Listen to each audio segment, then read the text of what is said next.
2016년 성형외과에서 안면 윤곽 수술을 받던 고 권대희 씨는 과다 출혈이 발생했지만 적절한 조치를 받지 못해 사망에 이르렀습니다. 의사들은 다른 수술을 한다는 이유로 권대희 씨를 방치했다는데요. 이른바 유령수술 의사들에 대한 항소심 재판에서 형량이 상향됐다고 합니다. 그 이유가 무엇일까요?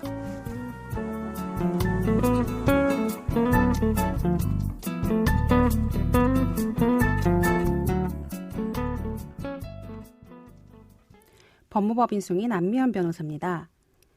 2016년 발생했던 고 권대희 씨의 의료사고 및 사망사건은 안면 윤곽 수술을 받던 권대희 씨가 과다 출혈을 일으키는 등 응급 상황이 발생했음에도 의사들이 적절한 조치를 취하지 않은 채 간호조무사에게만 지혈을 맡겨두면서 벌어진 사건이었습니다. 이들은 업무상 과실치사 및 의료법 위반 혐의로 기소되었는데요. 최근 이 사건의 2심 판결이 선고됐습니다. 2심 법원은 성형외과 의사 장모 씨 항소심에서 징역 3년과 벌금 1,000만 원을 선고했는데요. 앞서 장 씨는 1심 재판에서 징역 3년과 벌금 500만 원을 선고받았고 여기에 불복해서 항소를 했던 것이지만 오히려 항소심에서 형량이 다소 상향됐습니다. 2심 법원은 동료 의사 이모 씨에게 금고 2년에 집행유예 3년, 벌금 500만 원을 선고했고요. 1심 재판에서 벌금 1,000만 원만 선고됐던 의사 신모 씨에게는 1심과 달리 업무상 과실치사 혐의를 유죄로 판단하고 금고 10개월에 집행유예 2년, 벌금 1,000만 원을 선고해서 더 무거운 처벌을 받도록 했습니다. 2심 재판부는 이 사건은 수술방을 4개나 만들어서 순차적으로 마취하고 봉합하는 시기였고 의료진이 한 명의 환자에게 전념하지 못하는 구조라고 지적하면서 세척 봉합 과정에서 과다 출혈이 있었는데 면밀히 살피지 못하고 대처를 못해서 수술이 필요한 상황을 인식하지 못하고 기회를 놓쳐 피해자를 사망에 이르게 했다라고 판단했는데요. 특히 재판부는 의사 신모 씨에 대해서 업무상 과실치사의 유죄를 인정하고 금고형을 추가하면서 의료법상으로 의사라면 최선의 노력을 다할 의무가 있고 환자 생명을 구할 책임을 면할 수 없다며 1심 판단은 잘못됐다라고 설명했습니다. 고 권대희 씨의 사망 사건의 진상이 밝혀질 수 있었던 데는 CCTV가 결정적인 역할을 했는데요.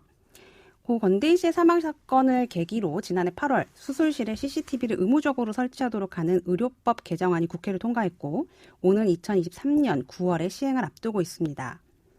수술실 CCTV 설치 의무화에 대해서는 법안 통과 이후로도 아직까지 찬반 논란이 거세게 이뤄지고 있는데요.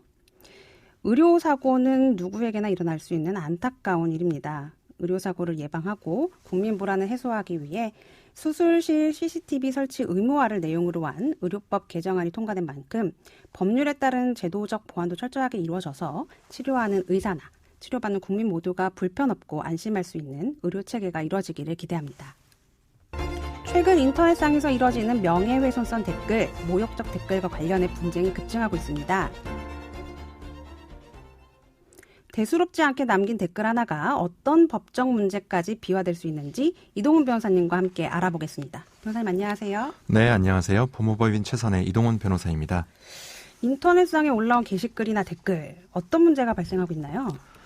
대중의 관심을 이끄는 자극적인 기사가 넘쳐나 군중 심리에 휩쓸려서 나도 모르게 다른 사람을 비난하는 댓글을 작성하는 경우도 있고 한편으로는 게임 또는 인터넷 커뮤니티를 이용하면서 불필요하게 발생한 다른 사람과의 분쟁 과정에서 서로 간 격한 표현을 사용하던 중에 문제가 발생하는 경우도 비일비재합니다.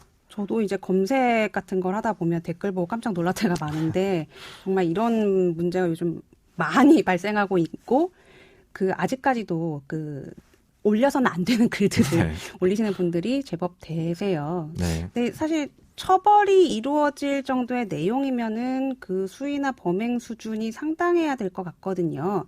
실제로는 어떤가요? 우선 처벌 수위에 대해서 간단히 말씀드리면 게시글 또는 댓글이 다른 사람의 명예를 훼손하고 비방의 목적이 인정되는 경우에는 정보통신망법상 허위사실 적시 명예훼손에 해당하여 7년 이하의 징역 또는 5천만 원 이하의 벌금형에 처해질 수 있고 타인에 대한 욕설 등 단순 모욕에 해당하는 경우에도 형법상 모욕죄에 해당해서 1년 이하의 징역 또는 200만 원 이하의 벌금에 처해질 수 있습니다. 제가 모욕죄를 설명드리면서 단순 모욕이라고 말씀을 드렸는데 이는 비단 욕설에 해당하지 않더라도 다른 사람의 사회적 평가를 저할 만한 추상적인 판단이나 경멸적인 감정을 표현하는 행위에 해당하는 경우에는 처벌이 가능하다는 것입니다. 다소 말이 길고 어려운데 그 쉬운 예로 말씀을 드리면 듣보잡 내지는 관종과 같이 욕설이라고 생각되지는 않는 다소 가벼운 수준의 경멸적 표현의 경우에도 처벌이 가능하다는 점에서 각별한 주의가 필요할 것으로 생각됩니다.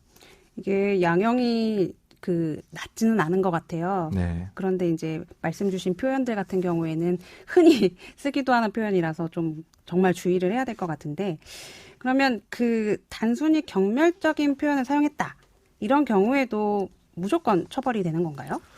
반드시 그렇지는 않습니다. 명예훼손 내지는 모욕죄로 처벌되기 위해서는 이른바 공연성과 특정성의 요건이 인정돼야 합니다. 이 두 가지에 대해서 보다 자세히 말씀드리면, 누구나 접근할 수 있는 인터넷 공간의 개방적인 특성을 고려할 때 1대1 대화나 채팅과 같은 특수한 사정이 인정되지 않는 한 공공연한 사실의 적시 내지는 모욕 행위를 요건으로 하는 공연성의 요건이 문제되는 경우는 많지는 않습니다. 다만 명예훼손 내지는 모욕의 대상이 되는 대상이 특정되었는지 여부, 즉 특정성이 문제되는 경우가 대부분입니다. 인터넷에서 피해자의 아이디 정도만 노출이 되는 경우에는 피해자가 누구인지 정확하게 특정되지 않았다고 보아서 특정성이 인정되지 않을 수 있고, 이와 같은 이유에서 해당 아이디 계정을 보유하고 있다고 하더라도 개인 신상이 노출되지 않은 일반인의 경우에는 관련 게시글이나 댓글을 사유로 고소를 진행하기 어려운 부분이 있습니다. 지금 형사처벌의 가능성이 좀 높아야 이런 표현들을 자제하실 텐데, 변호사님 말씀 주신 바에 따르면은 인터넷상이라는 특징 때문에 특정이 안 돼서 고소를 하더라도 처벌받게 하기가 어렵다는 말씀이신데요. 만약에 그러면 심한 수준의 욕설 댓글을 달았는데 사실에 대한 표현이 이루어지지 않고 특정되지 않았다, 특정성이 없다라고 하면은 이 댓글에 대해서는 아예 처벌이 불가할까요? 원칙적으로는 댓글 등의 대상이 되는 자에 대한 정보가 아이디 정도 외에는 공개되지 않은 경우 명예훼손이나 모욕 등으로 처벌하기 어려운 것이 맞습니다.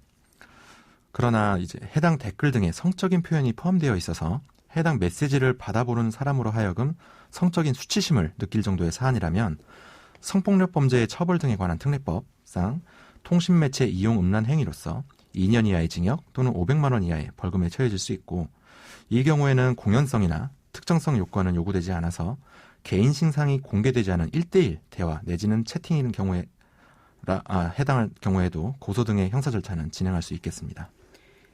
성범죄가 되면은 또 문제가 달라지는 거군요. 공연성이나 특정성 요건이 없으니까 이 부분은 무조건 처벌이 될 수 있다는 말씀이신데, 변호사님 다른 질문을 드려볼게요.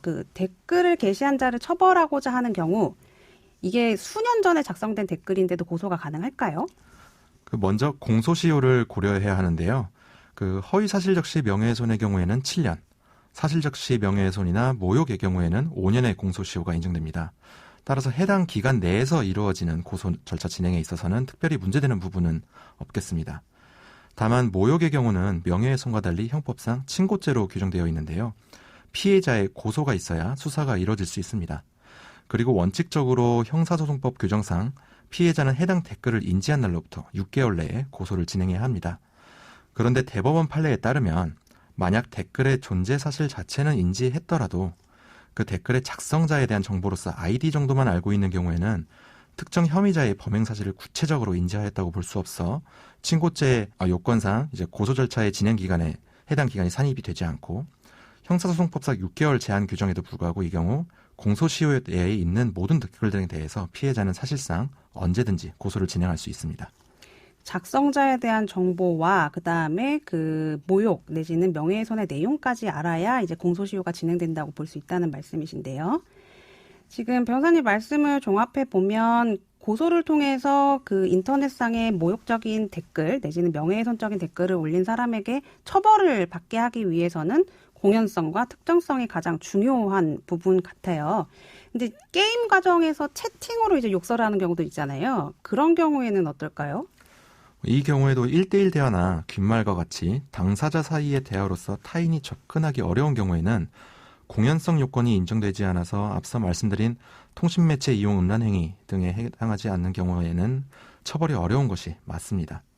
그러나 명예훼손 내지는 모욕적 언사를 당사자가 아닌 제3자에게 하는 경우에 있어서 해당 제3자가 다른 사람에게 재차 말을 전할 가능성이 인정되는 경우에는 판례 법리에 따라서 공연성이 인정될 수도 있으니 처벌이 어렵다고 해서 만연히 욕설 등을 반복하는 것은 법적으로나 도덕적으로나 결코 바람직하지 않은 것이 아닌가 생각이 듭니다.